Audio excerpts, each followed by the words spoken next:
The MLB trade deadline is a month and a half away from us. Rumors are starting to fly around.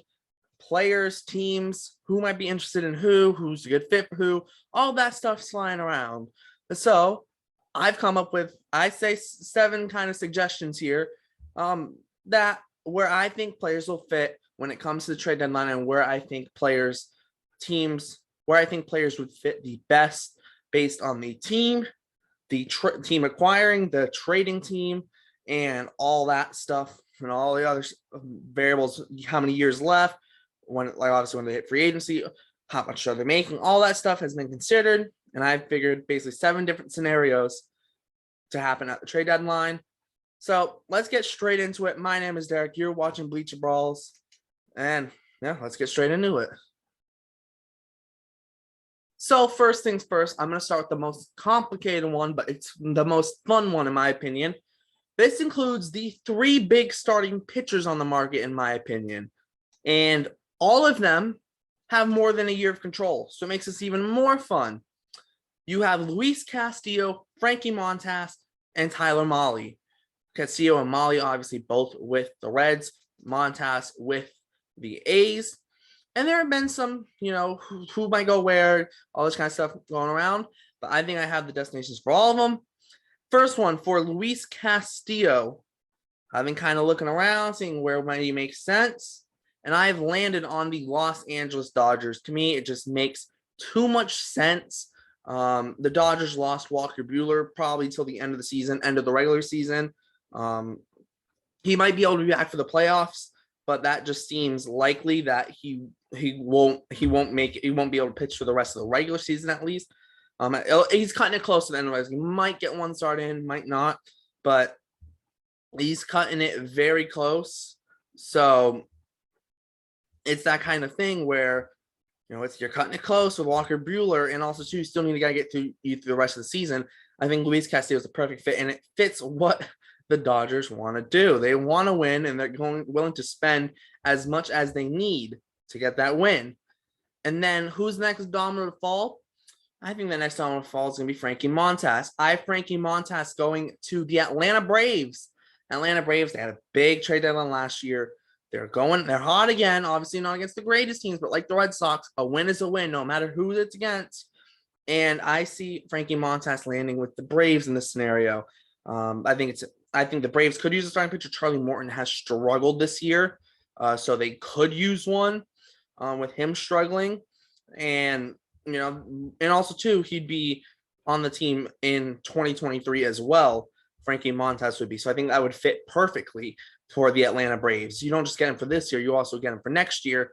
And then the final guy to close this scenario out, Tyler Mahle.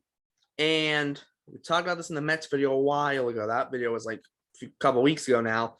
But so the Mets are in contention for a starting pitcher. They don't get Castillo and Montas. The next best option is Tyler Mahle. And I think McGill just got pulled from a start with a potential injury as well now. So it's Scherzer, DeGrom, and McGill. They're starting to run out of guys there. So I think you get Mahle, get that insurance, and he'll be on the roster again next year because DeGrom's going to hit free agency because he's most likely going to decline his player option. I don't see why he wouldn't. I don't even think he needs to pitch this year, and he'll still get paid a bunch. So why wouldn't he decline? And then, it's it's the Mahle. I just feel like fits the Mets in the sense of I think they really could use a starter. And when you get in the playoffs, if your rotation is if you have a rotation of, DeGrom, Scherzer, Bassett, and Mahle, I think that's nasty. It's a nasty rotation. And Mahle gives you DeGrom coverage in case DeGrom leaves. Well, now you still have a top 3 of Scherzer, Bassett, and Mahle for next year. That's still a solid top 3 in the rotation. Next up, though, we're going to go to argue one of the biggest fish on the free agent market, probably the biggest fish when it comes to bats, especially on a 1-year deal. Willson Contreras, and this one I've debated this one over and over again. And Willson Contreras, actually, I'm going to shoehorn 2 right in here, actually. So it might not be, and this video might not end up being 7 scenarios, might be less than the 7 I said. But I'm going to count these 2 trades as one. Willson Contreras, I have him going to the Houston Astros. The Astros could definitely use some offense behind the plate, and Contreras has gotten better through the years behind the plate.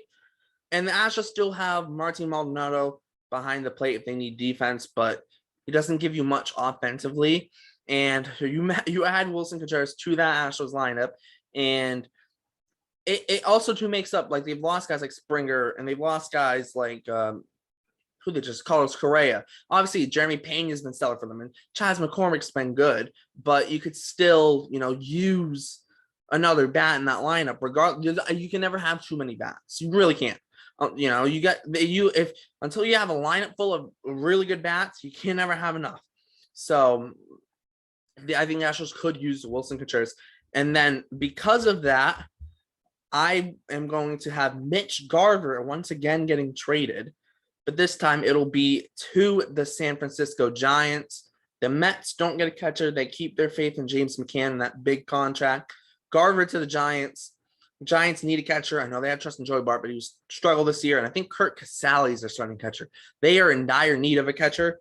And Mitch Garver, the Mitch Garver just makes sense. He just, Mitch Garver makes sense for the Giants. I know he's under contract for more than a year, but I think the Giants can figure it out. Let's be honest. I think they could figure it out. So yeah, that's that. Now, next up, this isn't a kind of shoehorn. This is one deal in this. And it's going to cover Andrew Benintendi. I know Red Sox fans aren't necessarily happy when the trade him away. I was okay with the trade. To me, it made sense at the time. It's like, didn't really have a roster spot for him. But I have Andrew Benintendi getting traded from the Royals. And there are a couple teams who could use an outfielder. I know I've heard some Yankees fans saying, "Ooh, we need an outfielder," and I'm just like, don't trade Benintendi there. Just don't, please, Cincinnati. I mean, not Cincinnati, Kansas City, please don't. But I have him going to the Padres. The Padres could really use an outfielder. Dire need of one. Just one. They don't need like a bunch of things. So especially with them getting Tatis back, but they could use an outfielder. And Benintendi would slide in there just for the rest of this year. I think he makes sense for them. Gives them another left-handed bat in their lineup. I think they could use it. I think they could use him. It makes sense. It just makes sense to me that Andrew Benintendi to the Padres. I think that makes more than enough sense, that trade. I think that's probably his best fit, the Padres. Moving on to the next one. Now, this one, I have one team to fit three potential players. The three players are Jose Abreu, Josh Bell, and Nelson Cruz. I don't know which one of them would get to this team. I don't depend. Jose Abreu, will the White Sox sell him at the deadline if they're still struggling and they can't really get anything going? Josh Bell and Nelson Cruz, where do they end up? They're both on the Nationals. Where could they end up?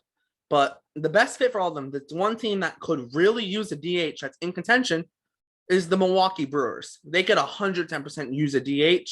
And whether they got where to get Abreu or Josh Bell or Nelson Cruz, I think all of them would fit very, very well in Milwaukee. It's just at that point, it's one preference and who's available. I don't know if all three of those guys are going to get traded, but I think that the Brewers could arguably be the best fit for all three of them, which is why I put them all going to the Brewers. Not that they would all go there, but I put the Brewers down for all of them as their best fits. It's just who would the Brewers want the most and what's it going to cost and all those other factors that go into the trade. And then this will be my last scenario. This includes 2 trades. You get a total of 9 trades, I think, in this. And this includes 2 pitchers who, coming into this year, you would not have expected them to be legit deadline candidates, but they are. And I have them both going to the AL Central. First up, Martin Perez.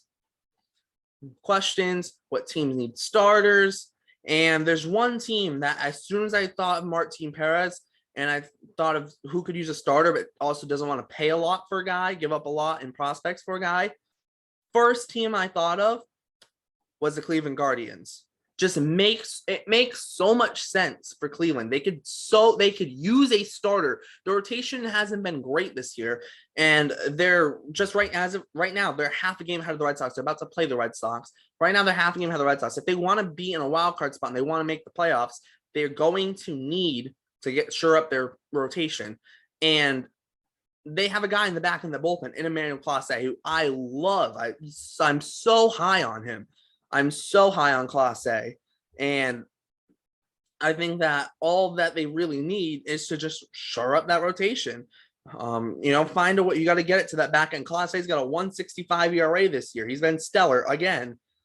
He's got a 1.57 career ERA in 121 games. It just tells you how ridiculous he's been. He's still young. So he's a huge part of Cleveland, and you got to figure out a way to get the game to him. And to do that, you got to have good starting pitching. I think Martin Perez fits them, and also he fits them because, one, he's not going to cost nearly as much as a Castillo, Montes, or Molly. And then two, the only other team that I see as another very good fit for him, one, he's already played for them, but two, which also means I don't know necessarily how much sense that makes, just because normally a guy plays for a team once and he leaves, normally he doesn't go back. But also, two, because I have another guy set to go there, Paul Blackburn. He just pitched against the Red Sox. Red Sox don't need a starting pitcher, though. And Martin Perez already plays for Texas. So that leaves one team. That one team that could use Paul Blackburn is the Minnesota Twins. The Twins could use a starter. They have Sonny Gray. They have they have, okay, just like this. The Twins have their top of the rotation. Their 1-2 punch is there, set, done, don't need to touch it. And maybe a third with Dylan Bundy.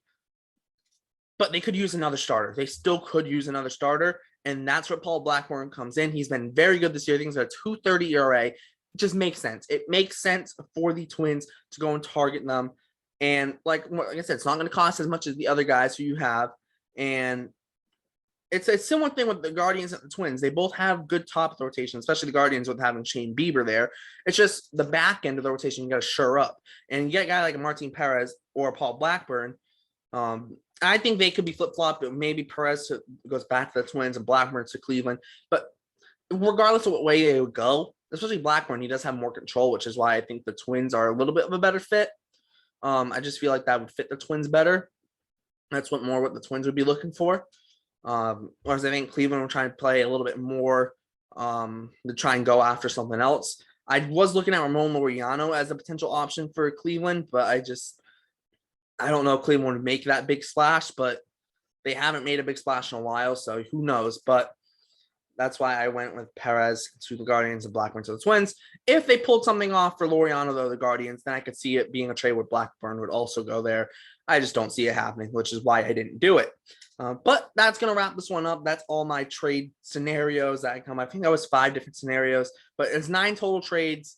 Obviously, that doesn't include what pieces would be going back to the team that's selling these players, that's selling on these players to because they're not in contention.